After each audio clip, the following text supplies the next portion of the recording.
Estamos aquí nuevamente con un entrenador de baloncesto, Hugo López. Hola, buenas tardes.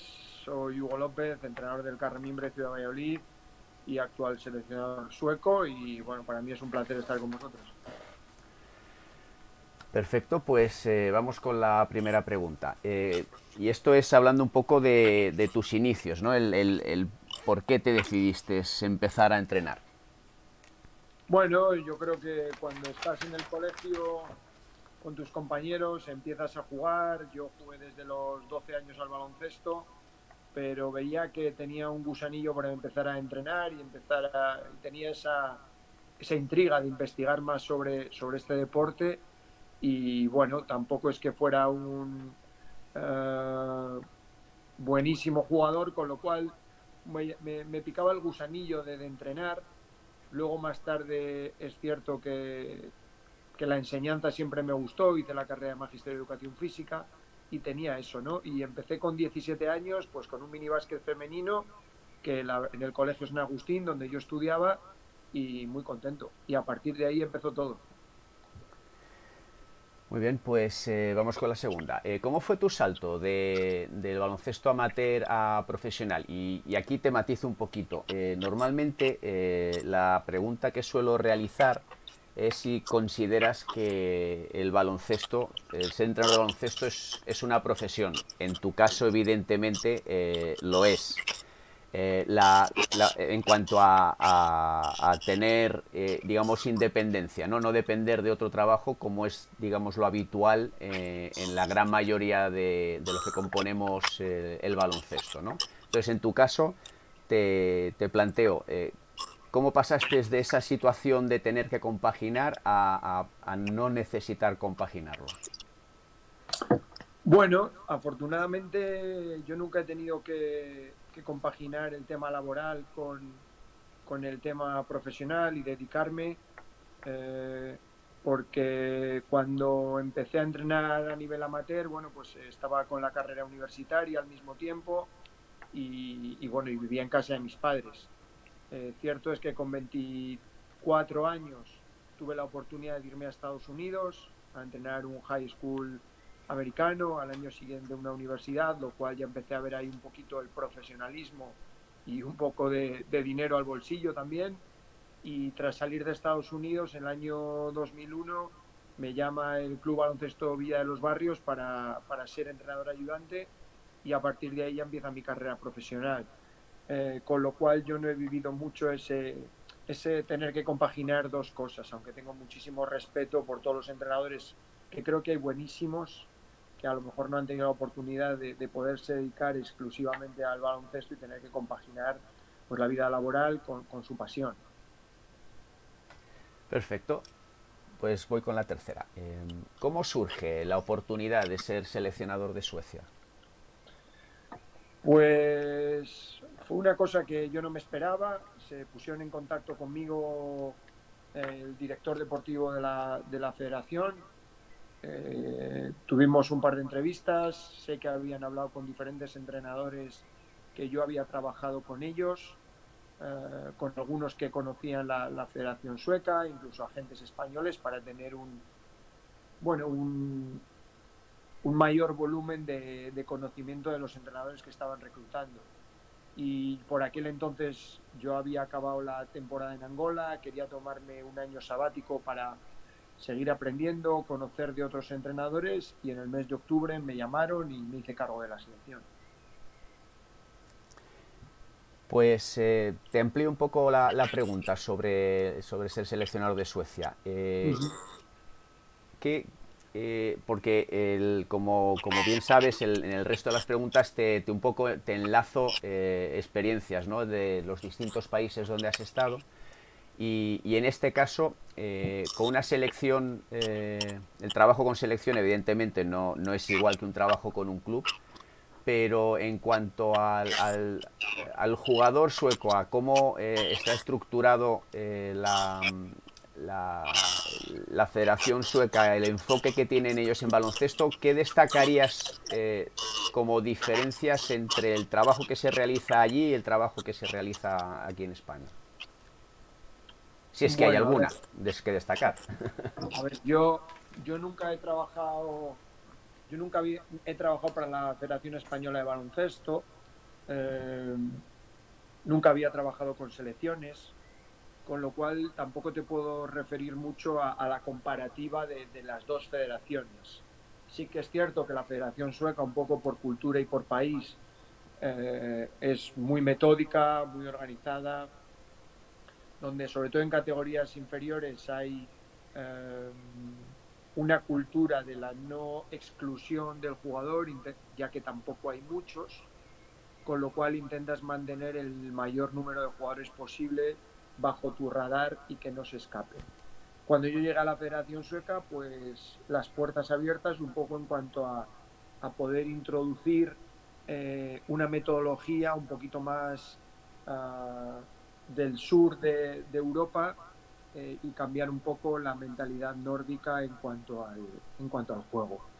Todo eso apoyado que cuando yo firmé en el 2017, pues había 8 jugadores suecos jugando entre ACB y la LEC, lo cual me facilitó mucho el estar con ellos, el convivir un poco con ellos y el poder visitarlos con bastante frecuencia. Perfecto. Pues vamos a por la cuarta. A los entrenadores que empiezan y a los entrenadores de base en general, ¿qué les dirías sobre sus aspiraciones en el mundo del baloncesto? Y te especifico un poco, ¿vale? El, en el baloncesto tenemos una variedad muy grande de posibilidades, ¿no? Ya sea de distintos niveles, categorías en los que uno puede entrenar, pero muchas veces como que nos quedamos ahí, ¿no? Que dar ese paso siguiente para intentar, digamos, tener cotas más altas en nuestro baloncesto, ¿qué les recomendarías que hicieran sobre la experiencia que tú has tenido y la ocasión que tú has tenido para digamos, poder vivir del baloncesto a nivel profesional? Bueno, creo que lo más importante es ser apasionado de tu deporte y saber qué es lo que más te gusta y la dirección que quieres tomar. Está claro que cuando tomas la decisión o intentas ser profesional de un deporte, en este caso el baloncesto, pues tienes que renunciar a diferentes cosas. Bueno, yo tuve que renunciar a algunas, he tenido que ir renunciando, pues a lo mejor a estar cerca de mi familia, cerca de mis amigos, por seguir mi instinto y seguir mi pasión y mi trabajo. De hecho, bueno, pues como te decía, ¿no? Salí de casa con 24 años y he vuelto a entrenar en Valladolid con 44. Bueno, pues estaba alejado de los míos, pero al final vuelves. Entonces, bueno, pues a veces tienes que sacrificar temas familiares, tienes que sacrificar temas personales, que algunos pueden hacerlo, otros no. Y pienso que la gente joven a veces ahora es un poco conservadora, sobre todo en las situaciones donde hay que conjuntar otro trabajo con el baloncesto y dar ese pequeño pasito y ver unos ingresos a lo mejor económicos y la inversión en ti mismo en el primer año, en el segundo año, en el tercer año, pues a veces no es posible. Pero les diría que tuvieran fe en lo que hacen, que crean en ellos mismos, que la pasión por el deporte que tienen y por el baloncesto se haga fuerte y que si tienen una oportunidad que la cojan, que el tren pase una vez y hay que cogerlo. Perfecto, pues vamos con la siguiente. Tuviste varias experiencias en baloncesto universitario y en Canadá. ¿Qué destacarías? ¿Cómo se percibe al entrenador de baloncesto en Estados Unidos y Canadá? Y esto te pongo un poco en la perspectiva de lo que me refiero. Habló mucho con entrenadores en las entrevistas sobre cómo se nos percibe a los entrenadores, digamos, fuera del ámbito deportivo, ¿no? Conocidos y demás, el nivel no de respeto, sino de que se nos considere una profesión como entrenadores, ¿no? Entonces, esa perspectiva, evidentemente, tú has vivido dos realidades creo que muy diferentes, ¿no? A lo que es España y Estados Unidos. Pero bueno, si me puedes eh, comentar algo al respecto de cuál es su percepción de cómo se tiene en consideración al entrenador en estos países. Bueno, primero de todo, yo creo que el entrenador español está muy respetado en cualquier parte del mundo. Lo primero por su profesionalidad, por el conocimiento del juego y por el trabajo diario. Eso partimos de la base del entrenador español. Y luego la figura de los entrenadores dentro de cada país y con respecto a la gente de alrededor, con respecto a los jugadores, pienso que el entrenador ellos lo consideran la máxima figura, con el máximo respeto, eh, donde es el líder grupal, tanto en el deporte como a nivel familiar y personal. Es una admiración absoluta. Yo cuando entrené en high school, bueno, pues pensé que iba a entrenar un equipo de instituto como podría entrenar aquí, ¿no? O un cadete o un junior de cualquier club. Y cuando llegas allí y ves que tu figura es conocida en toda la pequeña ciudad donde entrenaba yo, donde quieren que el entrenador dé incluso alguna clase de educación física, de español, bueno, pues te hace sentirte muy, muy valorado. Y luego en el paso a la universidad lo mismo. Yo pensaba que era un auténtico desconocido que iba a entrenar al equipo, pero al final cuando paseas por el campus universitario, todo el mundo sabe que eres el coach, ¿no? Y en Canadá, pues parecido, eh, máximo respeto, figura principal de la franquicia y donde el valor de su trabajo y de la opinión del entrenador, pues prácticamente está por encima de cualquiera. Perfecto, pues te traslado la misma pregunta a tu experiencia africana. Si no me equivoco, Malabo Kings y Clube Recreativo Deportivo do Lívolo, ¿no? Uh -huh. Bueno, África es un continente completamente opuesto por cultura, donde el entrenador es más jefe y tiene que mandar mucho más por la cultura africana un poquito. Mi experiencia con Malabuquín fue muy cortita, fue tan solo de 3 meses y estuvimos entrenando siempre en España. Yo en Malabo estuve simplemente un día y bueno, tampoco tuve mucha sensación de lo que es el país como tal.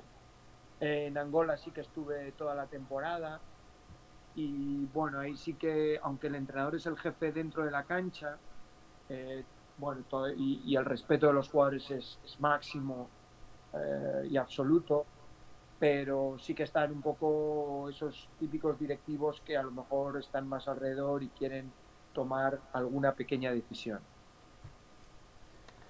Pues vamos a hablar puramente de baloncesto de las dos preguntas, ¿no? De Canadá, Estados Unidos con la experiencia africana. ¿Qué diferencias, que entiendo que habrá muchas, qué diferencias puedes destacar entre el baloncesto que se practica allí a nivel no tanto de dirección de partido, sino cómo se vive el baloncesto en las dos experiencias, ¿no? ¿Qué diferencia más palpable puedes encontrar si es que existe una diferencia muy grande entre esos dos baloncestos? Bueno, sobre todo sí existe una diferencia cultural entre los dos continentes y a partir de ahí se traslada al juego y se traslada a todo, ¿no? A la afición y a todo. Africanos, jugadores súper atléticos, donde el público es súper cercano al jugador, lo vive con una intensidad absoluta y bueno, y en África pues bueno, el nivel táctico técnico de los jugadores pues a lo mejor no es tan grande como en Europa o en Estados Unidos, donde domina en África la capacidad atlética y física y el baloncesto a lo mejor es un poquito un nivel inferior. En Estados Unidos, Canadá, 80% son jugadores americanos y canadienses. Canadá que tiene, que no es el deporte principal, el baloncesto, el hockey es deporte principal, pero el baloncesto, bueno, está cada vez entrando más fuerte y es un baloncesto muy americano, muy competitivo, con muchísimo talento y con un estilo más parecido al NBA o G-League que el baloncesto europeo o africano. Perfecto, pues vamos hacia, digamos, las vivencias directas de baloncesto, ¿no? Qué es lo que te ha dado mayores enseñanzas, las positivas o las negativas? Y cuéntame una de cada. Bueno, yo creo que todas, ¿no? Aprendes de todas. Yo, si me tengo que quedar con algo de todo lo que... Mi mayor experiencia en el baloncesto ha sido el trabajo que he hecho con todos los entrenadores que he estado al lado. He estado pegado a Pablo Lasso, a Moncho Fernández, a Félix Alonso, al difunto Quino Salvo, antes de hacer el camino por mí mismo como primer entrenador. Y creo que han sido momentos buenísimos donde he cogido muchas cosas de todos ellos, tanto buenas como malas, porque creo que se aprende de todas. Y si tuviera que quedarme con algún momento puntual, pues ¿qué te diría? ¿No? Pues cuando ganas algún trofeo, en mi caso como primer entrenador, mi primer trofeo como campeón de la Liga Canadiense y a lo mejor como ayudante del Real Madrid la primera Copa del Rey que ganamos en el Palau Sant Jordi. Y a nivel de tristeza, pues si me tengo que poner alguno, pues cuando se te lesiona algún jugador importante, no creo que son momentos tristes, momentos de sufrimiento del equipo, del entrenador y mía personal, pues las dos Final Fours que perdimos en la final contra el Real Madrid. Perfecto, pues vamos a seguir con la parte digamos, entrenando en pista. ¿Qué es lo que te da mayor satisfacción entrenando? Ver que mis jugadores se divierten y ver que lo que el entrenador propone, los jugadores compran esa idea y a la vez se divierten. Es decir, no solo porque el entrenador proponga y se haga como el entrenador proponga, tiene que ser la manera perfecta y adecuada, sino a la vez les ves disfrutar, divertirse, hace que el entrenador disfrute doblemente. Para mí eso es una satisfacción y este año lo he vivido en Valladolid. Creo que mis jugadores se han divertido jugando con la propuesta que hemos hecho de baloncesto y al final cuando un jugador se divierte y hace lo que, lo que le gusta y se siente valorado e importante, su juego crece exponencialmente. Pues sobre esta misma pregunta te pregunto todo lo contrario. ¿Qué es lo que más te frustra? Pues a veces lo que más me frustra es la falta de concentración, ¿no? Cuando las cosas no salen bien o no van por el camino que esperabas. Y me frustra, pero a la vez me gusta porque me hace tener que pensar en cómo reconducir mis ideas y cómo reconducir al equipo para que las cosas vuelvan a funcionar y se vuelvan al camino adecuado. Perfecto, pues vamos a volver hacia el baloncesto universitario y de high school. En este periodo que estuviste allí como entrenador, ¿cuántas mujeres head coach o assistant coach vistes en la competición? Y hablo de un porcentaje, no de un número exacto. Pues te voy a decir el número exacto y lo llevas al porcentaje. 0. Estamos hablando del año 99, ¿eh? Estamos hablando 21 años atrás, donde yo creo que todavía la mujer en los institutos no estaba, en los institutos o en el baloncesto masculino, que era lo que yo entrenaba, no estaba tan arraigado. Es cierto que nuestro equipo femenino de high school estaba entrenado por una mujer, no, era assistant coach una mujer, y luego cuando salté a la universidad el equipo femenino estaba entrenado por un hombre y el asistente era una mujer. Pero lo que era head coach, ninguno. Esta pregunta te la hago porque trasladado, digamos, a nuestro baloncesto y evidentemente en la época actual, a todos los entrenadores les pregunto, ¿no? ¿Qué creen que es la visibilidad de la mujer entrenadora con respecto al hombre entrenador, ¿no? Entonces, pues bueno, un poco las conclusiones a las que vamos llegando en las conversaciones que tenemos, porque también ha habido entrenadores que son profesores de la Escuela de Entrenadores, tanto de la Federación Madrileña como de la Federación Catalana. hablan de un porcentaje relativamente alto en cursos de nivel cero, de iniciación, y luego a medida que van subiendo esos cursos los porcentajes bajan estrepitosamente, ¿no? Es decir, de pasar de prácticamente un 50% a que el número de mujeres entrenadoras apenas llegue al 15%, ¿no? Entonces, bueno, hoy en día sí que es verdad que cada vez se ven más mujeres, falta dar un poco ese paso. Y la segunda conclusión a la que llegamos todos los entrenadores es que no sé por qué tenemos que entrar en esa duda, ¿no? Es decir, yo creo que los entrenadores no tenemos ninguna duda al respecto, ¿no? Es decir, es así y una mujer entrenadora no es una mujer entrenadora, es una entrenadora o un entrenador Exacto, de baloncesto, ¿no? exacto. No puedo estar más de acuerdo contigo. Yo creo, yo no llamaría entrenador o entrenadora. Yo diría que todos somos entrenadores. Da igual que entrenes femenino o que entrenes masculino. Es cierto que en el deporte masculino quizá hay menos entrenadores femeninos, pero yo creo que al final tenemos que considerar que si, como en cualquier trabajo, que si tienes la cualificación y estás preparado, puedes tener una oportunidad a cualquier nivel. Muy bien, pues vamos a por una experiencia en dirección de partido. ¿Tienes Uh-huh. alguna anécdota entrenando a Malabo Kings? En cuanto a dirección de partido, bueno, no, no, tampoco tengo muchos recuerdos de aquello porque solo fueron 6 partidos de la Copa de África, o sea, tampoco tengo muchos recuerdos. Y bueno, has comentado antes que la vivencia del público es como muy directa, ¿no? Muy pasional. Y bueno, si hubo algo en esas situaciones que te chocara con respecto a lo que has vivido, por ejemplo, en España, Bueno, intensidad. sí, sí, tengo una muy buena en Angola. Uh, jugamos la vuelta de las semifinales de Copa contra 1 de agosto, entrenado por Ricard Casas, actual entrenador ayudante del Fútbol Club Barcelona. Y nosotros habíamos ganado en nuestro campo por 10 puntos y al descanso íbamos 22 abajo.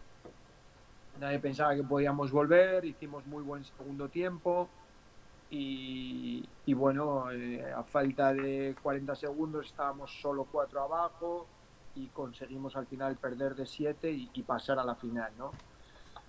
A partir de ahí, pues bueno, una situación muy complicada donde salta todo el público a la pista, gente muy fanática, intentar ir contra los árbitros, intentar ir contra los entrenadores.